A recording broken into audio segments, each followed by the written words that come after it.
우리가 이스라엘 역사를 볼 때 왕국의 역사가 있습니다. 그러니까 뭐 이스라엘 우리나라 같은 경우는 흔히 이제 뭐 고조선 통일 삼국시대 통일신라 고구려 뭐 조선시대 이렇게 가듯이 이스라엘의 역사를 얘기할 때 광야 시대, 또 가나안 정착 시대, 또 사사기 300년, 통일 왕국 120년, 또 분열 왕국 340년, 또 포로기 시대 뭐 이런 식으로 해서 이스라엘의 역사가 구분이 됩니다.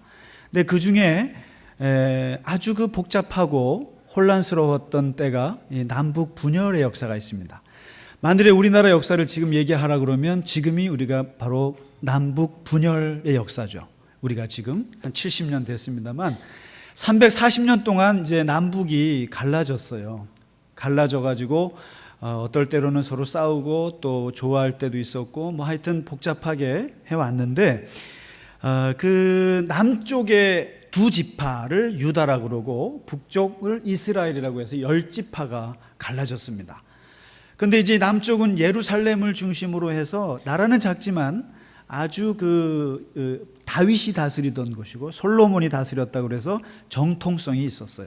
그래서 이 빠져나간 북쪽 이스라엘은 200년 만에 209년 만에 19명의 왕이 교체되면서 망했고, 그래도 이 작은 유다 나라는 그냥 망할 것 같아도 344년을 갔어요. 20명의 왕이. 그렇게 해서 그나마 버티다가 여기도 결국은 망합니다. 망하는데 이 유다 나라 중에 이제 이 성경의 역사를 보면 이렇게 평가하는 게 아주 단순해요. 우리나라는 대통령을 평가할 때 경제적으로 어땠다, 정치적으로 어땠다 이렇게 평가를 하잖아요. 그런데 성경에서 역사책에서의 평가는 아주 간단합니다. 뭐냐면 하나님 앞에서 하나님을 잘 섬겼으면 그거 좋은 왕. 아무리 경제를 부흥시키고 무역을 활발하게 하고 정치 외교를 능하게 했어도 이 사람이 하나님을 안 섬기고 우상을 섬겼으면 악한 왕이에요. 그게 기준이에요. 이게 이 신명기 역사관이라고 하는데 방법이 없어요. 하나님께 순종한 왕은 착한 왕, 하나님께 불순종한 왕은 악한 왕이에요. 그런 면에서 이제 하나님께 순종했던 왕이 몇 명 있는데 그 중에 유다의 4대 왕, 성은 여시고 이름은 호사밧이라는 사람입니다. 여호사밧이라고 혹시 들어보셨어요? 여호사밧이라는 사람의 이야기예요. 근데 이 사람이 35세의 왕이 돼가지고 25년을 다스리다가 죽는데 참 하나님 보시기에 예쁜 일을 많이 했어요. 참 잘했어요. 아버지도 이제 잘했지만 본인도 아주 잘해서 항상 하나님께 예배드리고 또 항상 하나님 앞에 정직하게 살았어요. 심지어는 자기만 하나님 앞에 잘 산 것이 아니라 백성들도 잘 살게 하기 위해서 교육을 시켰어요. 각 성읍에 쉽게 말하면 목사들을 보내가지고 거기에 다 토라 교육을 시키는 거예요. 그렇게 해서 온 백성이 다 하나님을 잘 믿도록 이런 일종의 신앙 개혁 운동을 일으켰습니다. 거기다가 이제 그것만 잘했으면, 그런데 이 사람이 아주 안보에도 아주 능했습니다. 아주 우리나라의 이슈잖아요. 대통령 안보 잘하냐고 하는데 국방개혁을 하는데 100만 명의 군사를 양성을 했어요. 그리고 국고성, 성들을 쌓아서 주변에서 쳐들어오지 못하게 아주 자주국방을 튼튼하게 했습니다. 그러니까 주변 나라에서 어떻게 넘보지를 못해요. 100만 명의 군사. 그리고 이제 사법개혁을 해가지고 각 성마다 재판관들 좋은 사람 보내가지고 억울한 사람이 없도록 정의를 세우는 일을 아주 철저하게 했습니다. 이 정도면 굉장히, 그래서 얼마나 이 사람이 정치를 잘했는지 그냥 나라에 여호와의 두려움이 임했다 그랬습니다. 여호와의 두려움이 주변 나라에 임해서 주변에서 조공을 바치더라 이렇게 된 거예요. 하나님께서 대한민국에 여호와의 두려움이 임해서 일본이 우리에게 조공을 바치는 날이 있을 줄로 믿습니다. 아멘. 중국도 바치고 러시아도 바치고 말이죠. 하나님의 두려움이 주변에 임한 거죠. 이게 왕이 잘해서 그런 거예요. 왕이 이제 잘하니까, 그래서 그 땅에 평화를 주었더라.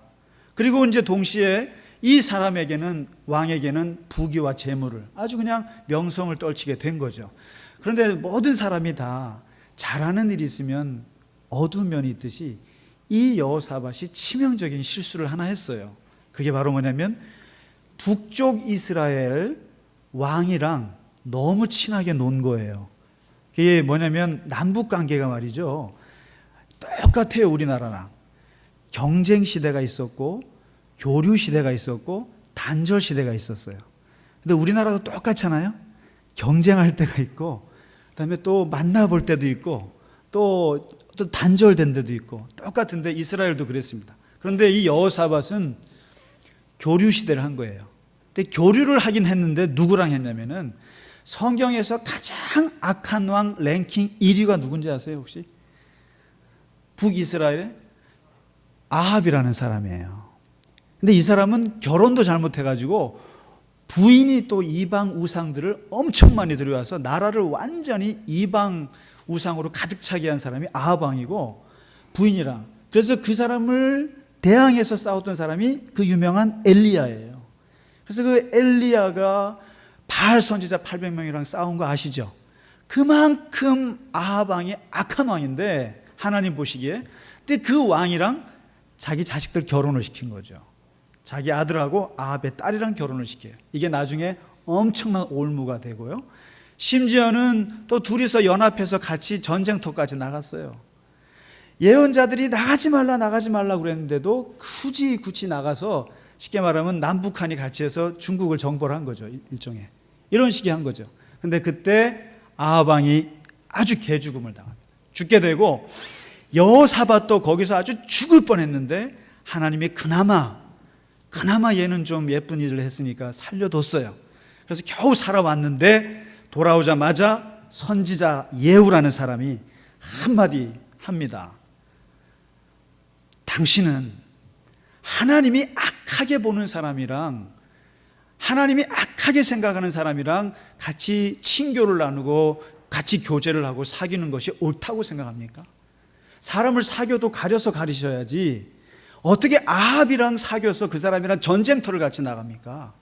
하나님이 좋아하실 것 같습니까? 여러분, 사람도 알아서 가려서 사귀시기 바랍니다.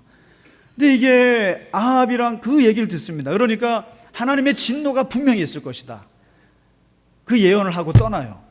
그랬더니 결국에 그 며칠 지나지 않아서 하나님의 진노가 임하는데 정말 생각지 않은 일이 벌어진 거예요. 뭐냐면 오른쪽에, 요단강 오른쪽에 있는 나라 셋이 있는데 모압이 있고 암몬이 있고 에돔이라는 족속이 있어요. 이 족속은 같은 아브라함 계열이기 때문에 그렇게 완전히 이방은 아니에요. 그래서 그냥 출애굽 들어올 때도 죽이지 않고 그냥 그나마 사이좋게 지냈는데 이 세 족속이 그냥 연합을 해가지고는 유다를 치는 거예요. 그런데 여기서 참 웃긴 게 이 사람들이 유다를 치려면은 북이스라엘로 들어와야 되는 거예요. 북이스라엘이 길을 열어주지 않으면 못 들어오는 거예요. 쉽게 말해서 중국이 우리 남한을 치려면 어디로 들어와야 됩니까? 북한이 길을 열어줘야 들어오는 거죠. 그런데 그렇게 친하게 지냈던 아합이 말이죠, 길을 터주는 거예요. 그래서 사람을 잘 사귀라니까요. 배신을 당한 거예요. 거기부터 벌써 하나님의 진노인 거고. 근데 이 오는 인원이 내가 길렀던 100만 군대가 감당할 수 없는 인원인 거예요. 몇백만 명의 연합군대가 유다를 치겠다고 둘러싸고 들어오는 거예요. 객관적으로 왜 국방안보 회의를 했고 국방장관을 불러서 회의를 해도 답이 없어요. 이것은 100% 지는 전쟁이에요. 이길 수가 없어요. 이 국가적인 재난, 아무것도 할 수 없는 재난 앞에서 오늘 여호사밧이 보여주는 모습이 오늘 20장에 나옵니다. 그러니까 정말 절대절명의 위기 앞에 섰을 때 하나님의 사람들은 어떻게 그것을 뚫고 나가는가, 어떻게 하나님 앞에서 그 위기를 타개하는가, 이것을 기가 막히게 오늘 보여줍니다. 그 첫 번째 보시면 이 여호사밧이 아무리 생각해도 이길 방법이 없습니다. 너무 마음이 두려웠어요. 그래서 성전에 들어가서 혼자 철야 기도를 하면서 아무리 생각해도 답이 나오지 않는 거예요. 그러다가 이 문제는 하나님께 매달릴 수밖에 없겠다. 하나님이 해결하지 아니하시면 이 문제는 해결할 방법이 없겠다. 여기서 신앙이 발동하기 시작합니다. 신앙이 발동하는데 하나님이 역사하시는 데 있어서 제일 중요한 기술이 있어요. 이것을 우리가 영적인 그 기술이라고 하는데, 하나님이 역사하는데 제일 어려운 게 뭔지 아세요? 하나님께서 김상기에게 역사하는데 제일 어려운 건 환경, 물질 아니에요. 하나님은 이 세상을 주관하시는 분이시기 때문에 어려울 게 하나도 없어요. 그런데 제일 어려운 게 하나 있는데 바로 나의 자아예요. 영어로 말하면 에고 센터드 마인드가 하나님이 역사하는데 가장 어려운 걸림돌이에요. 그래서 우리가 모든 신앙의 행위들은 다 에고 센터드 마인드를 가드 센터드 마인드로 바꾸는 게 제일 큰 문제예요. 이게 제일 어려운 거예요. 다시 말해서 힘을 빼는 거예요. 자아의 힘을 빼고 자기의 생각과 의지와 계획과 자기의 모든 아이디어를 힘을 빼는 것이 하나님이 역사하는데 제일 중요하거든요. 그런데 오늘 여호사밧이 그 힘 빼는 기술을 보여줍니다.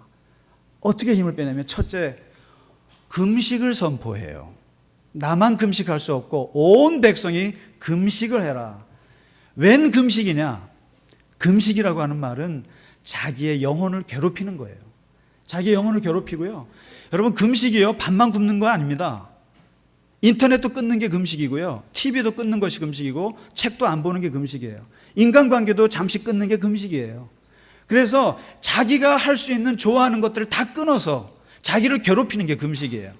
그래서 괴롭혀서 내 영혼 속에 힘을 다 빼고 하나님의 힘을 얻는 게, 이게 금식이에요. 1차적으로 금식을 시도합니다. 그리고 나서 두 번째, 예루살렘 성전에 다 모이게 했어요. 다 성전에 모여서 모인 자리에서 오늘 여호사밧이 대표 기도를 합니다. 오늘 우리 심하희 원사님이 대표 기도를 정말 잘해 주셨는데, 대표 기도하는 것 속에, 그 기도 속에 여기서 또 힘 빼는 게 있어요. 뭐가 있냐면, 여기 한번 9절부터 보시면 6절부터군요. 6절부터 기도문이 쭉 나와요. 나오는데 여기서 한마디로 여호사밧의 기도의 핵심은, 주님은 하늘에 계신 분이시고 저는 땅에 있습니다. 이 기도를 합니다. 주는 하늘에 있습니다. 제가 100만 군대를 양성했고요. 그리고 제가 모든 국민들에게 토라를 공부시켰고요. 재판관들을 보내서 정의를 세웠고요. 그리고 제가 이 100만 군대를 믿고 지금까지 웬만한 것들을 다 컨트롤했습니다. 그런데 하나님은 하늘에 계시고 저는 땅에 있습니다. 요즘 속된 말로 클래스가 다릅니다. 하나님과 저는 클래스가 다릅니다. 그걸 인정하고 들어가겠다는 거예요. 다시 말해서 제가 가지고 있는 100만 군대 다 포기하고 하나님의 군대를 어떻게 해 주십시오. 하나님과 제가 근본적으로 다릅니다. 여러분, 이 기도가요, 많은 유명한 신학자들, 많은 유명한 그 믿음의 선조들이 했던 기도가 이거예요. 주님은 하늘에 계시고 우리는 땅에 있는 존재입니다. 근본적으로 하나님과 우리는 다릅니다. 거기에서부터 하나님의 역사가 시작되는 거예요. 근본적으로 제가 할 수 있습니다, 이런 것이 아니고, 하나님은 하늘에 계시고 저는 땅에 있습니다. 그리고 뭐라고 하는지 아세요? 솔직히 말씀드려서 옛날에 이 성전 지으실 때 솔로몬 왕이 했던 기도 있죠. 그 몇백 년 전에 했던 기도가 있어요. 뭐라고 했냐면요, 하나님, 우리가 이 성전을 지어서 바치는데 우리가 혹시 나라에 재난이 있거나 전염병이 있거나 기근이 있을 때 우리가 성전에 모여서 하나님을 바라볼 때 하나님 들어주세요. 그렇게 솔로몬이 기도한 적이 있어요. 우리가 지금 예루살렘 성전에 모여서 하나님께 기도하면서 하나님께 바라보니까 하나님 들어주세요 하고 조상이 했던 기도를 따라해요. 그리고 무엇보다도 명기도는 12절이에요. 12절에 있는 기도인데, 우리를 치러 오는 이 암몬과 모압과 이 에돔 족속의 몇백만의 이 군대를 우리가 대적할 능력이 없고, 그리고 아무리 작전 회의를 해도 어떻게 할 줄을 알지 못하겠기 때문에 오직 주만 바라봅니다. 주만 바라보나이다. 이제 모든 것은 힘을 다 뺐습니다. 공식적으로 제가 할 수 있는 건 아무것도 없습니다. 저의 자아, 저의 계획, 저의 힘 다 뺐으니까 오직 하나님만 바라봅니다. 합니다. 금식을 해서 힘을 뺐고 기도를 해서 힘을 뺐어요. 그런데 놀라운 것은 세 번째입니다. 저는 이것을 추천하고 싶어요. 이 세 번째인데, 이 기도를 듣고 성령 받은 야하시엘이라는 사람이 예언을 해주는데 뭐냐면, 걱정하지 마라. 너희가 금식하고 너희가 지금 기도하고 있는데 하나님께서 응답하셨는데 이 전쟁은 하나님께 속해 있다. 너 그랬지? 하나님은 하늘에 계시고 우리는 땅에 있다고. 전쟁은 하나님 거니까 이번 전쟁은 너희가 싸울 것이 없을 거다. 그저 하나님께서 너희를 어떻게 구원하시는가 그냥 쳐다만 봐라. 어디서 많이 들어봤던 얘기 같지 않으세요? 예, 홍해에서 사면 초가에 있던 이스라엘 백성들 앞에서 모세가 했던 말이죠. 여호와께서 우리를 어떻게 구원하시는 것을 너는 쳐다만 봐라. 그리고 나서 세 번째 기가 막힌 것을 하는데, 그게 바로 뭐냐면 찬양을 해요. 찬양을 합니다. 찬양을 하는데 이 찬양을 성경에서 그렇게 많은 사람들이 집단적으로 조직적으로 찬양을 한 것은 이 경우밖에 없어요. 모세가 홍해를 건넜을 때 감사하면서 찬양을 했어요. 다윗이 법궤를 옮길 때 하나님 앞에서 기본적으로 춤추고 노래하면서 하나님을 찬양한 건 있어요. 많은 교인들이 바알과 실라가 감옥에서 하나님을 찬양하면서 이런 건 있어요. 그런데 온 국민이, 온 백성이 한자리에 모여서 하나님을 조직적으로 집단적으로, 그것도 전쟁 중에 찬양한 거는 이거밖에 없어요. 웬만한 찬양을 하세요 할 때는 기뻐서 노래하고요, 하나님이 어떤 은혜를 베푸셨을 때 감사해서 노래하는 건 많아도 위기 앞에서 노래한 경우는 이거밖에 없어요. 위기 앞에서요. 어떻게 하는 줄 아세요? 레위 자손들 다 나와라. 임마누엘 성가대 다 나오라 이거죠. 성가대 다 나오라 그래가지고 나와가지고 성가대가 전쟁 전에 찬양을 하는 거예요. 전쟁 전에 찬양합니다. 그것도 뭐예요? 큰 소리로 찬양합니다. 큰 소리로. 저희 신학교 다닐 때요, 저희 예비역 형님이 한 분 계셨는데 이분이 공부를 너무너무 못해요. 키는 굉장히 크시고 아직도 얼굴이 생생한데, 그분은 공부도 못하는데 자기는 나는 공부도 못하고 아무것도 못하지만 내가 이 목사가 돼서 목사들 중에 제일 잘하고 싶은 게 하나 있다는 거예요. 그게 뭐예요? 그랬더니 나는 찬양은 내가 제일 크게 할 거야. 그래서 이 형님이 목회하는 그 전도사 하면서 목회하는 그 교회에서는 이 형님이 목소리가 제일 큰 거예요. 찬양은 나보다 큰 사람이 없다는 거예요. 그래서 자기는 다른 건 다 몰라도 나는 찬양만큼은 크게 하리라. 저는 그게 아직도 그 형님의 그게 아직도 기억이 납니다. 그래서 찬양할 때 왜 크게 할까? 그래서 저는 지금도 웬만하면 찬양을 크게 하려고 합니다. 그래서 죽기 전에 숨 넘어가기 전에 숨 넘어가지 않는 한 찬양은 크게 하는 거죠. 그래서 오늘 이 성가대가 찬양을 굉장히 크게 한 거예요. 그리고 나서 여호사밧이요, 백성들이랑 의논을 합니다. 그래서 사람들에게 옷을 입히고 성가대를 만들어 가지고 나갑니다. 군대 앞에서 성가대를 세워가지고 앞에서 노래를 부르는데 찬송은 간단해요. 여호와께 감사하라. 그의 인자하심이 영원하도다. 시편에서 제일 많이 나오는 구절이에요. 여호와께 감사하라. 하나님 도와주세요, 하나님 살려주세요, 이게 아니고요, 여호와께 그냥 감사하라. 여호와의 긍휼하심이, 여호와의 사랑하심이, 인자하심이 영원하도다. 이걸 찬양하는 거예요.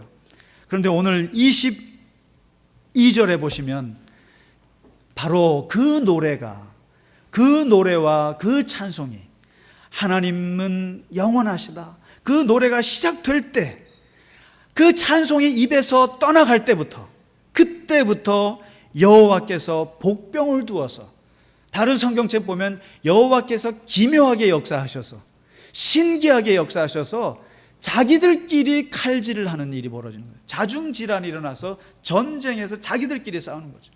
그러면서 그것을 유다 백성들이 구경하는 일이 벌어진 거예요. 그래서 얼마나 많이 자기들끼리 죽였는지 싸움을 하지도 않고 끝났습니다. 그래서 전리품을 거두는데 3일이 걸릴 정도였으니까 기가 막힌 거죠. 그리고 4일째 되던 날 모든 백성들이 모여서 브라가 골짜기에 모여서 하루 종일 찬양 집회를 했다. 이게 오늘 이야기입니다. 그래서 그 계곡의 이름을 브라가 찬양 골짜기라고 이름을 지어버린 거예요. 그래서 한 것이 아무것도 없어요. 그냥 찬양한 걸로 그냥 전쟁이 끝나는 거죠. 여러분, 우리가 루터가 음악을 좋아하시는 건 아실 거예요. 얼마나 좋아했는지요. 아마도 우리 개신교에 이 성가대가 생기고 그리고 천주교하고는 달리 모든 회중이 찬송을 많이 하는 것은 루터 덕분이에요. 루터가 얼마나 음악을 좋아했는지 이런 말을 했어요. 나는 음악을 좋아합니다. 왜냐하면 첫째, 음악은 하나님의 선물이니까요. 맞는 말이죠. 두 번째, 음악은 우리를 기쁘게 만드니까요. 그리고 세 번째, 음악은 나에게 평화를 주니까요. 그래서 노래를 부르다 보면 분노도 사라지고 욕망도 사라지고 교만함도 사라집니다. 그런데 네 번째, 그 음악이 사탄을 사냥하거든요. 노래를 부르면 그 노래 속에 사탄, 악마를 사냥하거든요. 이 말이 어디서 왔겠어요? 바로 오늘 본문에서 온 거예요. 노래와 찬송이 시작될 때 하나님의 역사가 시작이 된다는 거죠. 그래서 노래를 우리가 뭐 딴 따라 부른다. 그리고 노래를 부르는 사람들을 비천하게, 다윗이 노래를 할 때 미갈이 얼마나 우습게 생각했어요. 종들 앞에서 왕이 체면머리 없이 노래 부른다고. 그때 다윗이 했던 말이 있죠. 하나님 앞에서는 내가 천박해주고 또 천박해줘도 괜찮다. 딴따라라고 불려도 좋고 노래쟁이라고 불려도 좋고 비천하다고 불려도 좋은데 나는 노래가 좋아. 하나님이 기뻐하는 거면 부를 거야. 여러분, 그거 아세요? 내 주는 강한 성이요, 585장. 그거 호프집에서 부르는 노래예요. 독일 호프집에서요, 이렇게 맥주 마시면서 불렀던 노래가 내 주는 강한 성이에요. 거기에다가 가사를 붙여서 한 거예요. 여러분, 찬송가가 뭐 대단한 줄 아십니까? 주 하나님 지으신 모든 세계, 스웨덴 대중가요예요. 천부의 의지 없어서 스코틀랜드 민요예요. 하늘 가는 밝은 길이, 그거 스코틀랜드 대중가요예요. 나 같은 죄인 살리신, 하늘에서 떨어진 것 같죠? 어메이징 그레이스, 미국 민요예요. 신자 되기 원합니다. 얼마나 멋있어요. 흑인 영가입니다. 시온성과 같은 교회, 그 노래만, 그 찬송만 부르면 힘이 나죠? 독일 애국가예요. 피난처 있으니, 영국 국가예요. 그거요. 마귀들과 싸울지라, 이거요, 미국 소방대원들이 하는 행진곡이에요. 마귀들과 싸울, 괜찮죠? 여러분, 근데 왜 아리랑은 왜 찬송가에 없어요? 아리랑을, 그 좋은 곡절을 우리가 안 쓰니까 어디서 써요? 미국 장로교가 쓰잖아요. 미국 장로교의 찬송가 346장 보세요. Christ, you are my fullness. 아리랑이에요. Korean Traditional Melody라고 써 있어요. 원곡 아리랑. 왜 우리는, 실제로 우리가 뭐 찬송가가 하늘에서 떨어진 것 같지만, 우리가 부르는, 노래방에서 노래만 열심히 부르지 마시고 그거 찬송가로 바꿔보세요. 노사연의 만남, 그거 찬송가 아니에요? 우리의 만남은 우연이 아니야, 오랜 바람이었어. 하나님이 우리에게 하시는 말씀이잖아요. 조성모가 부르는 가시나무 아세요 혹시? 내 안에 내가 너무나 많아, 그래서 당신이 내 안에 들어올 곳이 없어. 로마서 7장 바울의 고백이에요. 아, 왜 무시하세요? 조화문이라고 아세요? 조화문, 저는 그 사람 이상했어요. 근데 결국 목사가 됐어요. 그 가사가 이상했어요. 내 아픔 아시는 당신께. 그거 완전히 찬송가예요. 제가 오늘 아침에도 듣고 왔어요. 다시 한번 확인하느라고. 내 아픔 아시는 당신께 내 모든 거 드려요. 결국에 호프집에서 불렀던 대중가요를 가사를 바꿔서 콘트라 팍툼이라고 그러죠. 여러분, 마태 순환곡, 그거 거기에 나오는 코랄이 있죠. 우리 장로님께 여쭤보세요. 그 16세기 연애 노래예요. 연애 대중가요에서 딴 거예요. 그게 무슨 말이냐면, 찬송가라고 하는 것이, 찬송이라고 하는 것이 멀리 있는 게 아니라는 거죠. 하늘에서 떨어진 것이 아니고. 여러분, 일주일에 찬송 몇 번 하세요? 딱 오늘 하루 하시잖아요. 4번. 듣는 찬송 4번, 하는 찬송 4번. 그게 전부죠. 그러니까 이 찬송을 찬송을, 그래서 제가 구역 모임 하실 때 식당에서 웬만하면 하지 마시라고 하는 게, 거기서 하면 찬송을 할 수가 없어서 그래요. 찬송을 할 때 거기에, 오늘 보잖아요. 찬송은요, 우리의 힘을 빼는데 제일 좋은 도구예요. 여러분, 금식하실래요? 어려운 일 당할 때 금식하실래요? 어려운 일 당할 때 철야기도 하실래요? 아니면 찬송하실래요? 찬송이 제일 쉽잖아요. 하나님이 제일 힘든 게 나의 자아인데, 나의 자아를 뺄 수 있는 것 중에 제일 좋은 게 찬송이에요. 노래 불러보세요. 릴렉스 되잖아요. 그리고 자기 생각이 없어져요. 그러면서 하나님이 역사하시는 거죠. 오늘 저는요, 정말 이번에 우리가 수련회 갑니다마는, 수련회 가서 정말 저는 말씀 수련회도 좋지만 찬양 수련회를 한 2박 3일 했으면 좋겠어요. 찬송가 있는 찬송가 한 100개만이라도 한 2박 3일 동안 밥 먹고 노래만 불렀으면 좋겠어요. 여러분, 개미와 배짱이라는 이야기 아세요? 아시잖아요. 개미는 여름에 열심히 일을 해가지고 겨울에 그냥 든든하게 따뜻한 데서 난로가에 데서 겨울을 보내고, 배짱이는 여름 내내 노래 부르다가 나중에 추위를 못 이겨서 굶어 죽었다고. 그거 옛날 말이에요. 그건 옛날인 얘기고, 요즘에 새로 나온 얘기는 그거잖아요. 개미는 열심히 여름 내내 일하다가 허리가 망가져가지고 디스크에 걸려갖고 겨울 내내 병원 신세지고, 심지어는 쌀까지 개방되는 바람에 쌀값이 폭락해서 굶어 죽게 생겼다고. 그런데 이 배짱이는 여름 내내 노래 부르다가 그것을 어쩌다가 동영상 찍어서 유튜브에 올렸다가 1억 뷰 강남 스타일이 된 거 월드스타가 돼서, 이게 웃긴 말이지만, 우스운 말이지만 하나님을 노래한다는 거, 하나님을 노래하고 하나님을 찬양한다는 건 하나님이 제일 좋아하시는 거예요. 그리고 인간이 하기 제일 좋은 게 노래예요.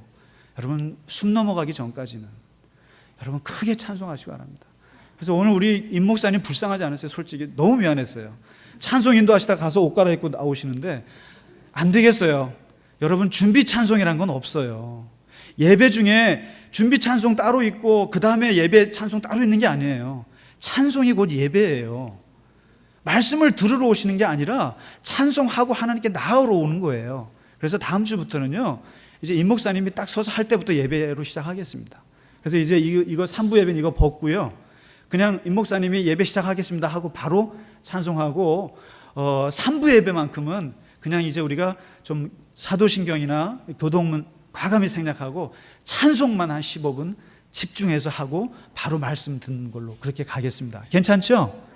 네, 그래서 찬양을 하나님이 기뻐하시고, 찬양과 노래가 시작될 때 하나님께서 우리에게 역사하십니다. 우리 같이 이 시간에 죄송합니다. 그 호프집에서 불렀던 찬송 하나 해볼까요? 그것이 얼마나 거룩한 우리의 찬송이 될 수 있는가. 585장 마틴 루터가 만들었던, 죽음의 위기 앞에서 바르트부르트 성에서 성경을 번역하면서 그가 작사했던 내주는 강한 성이요.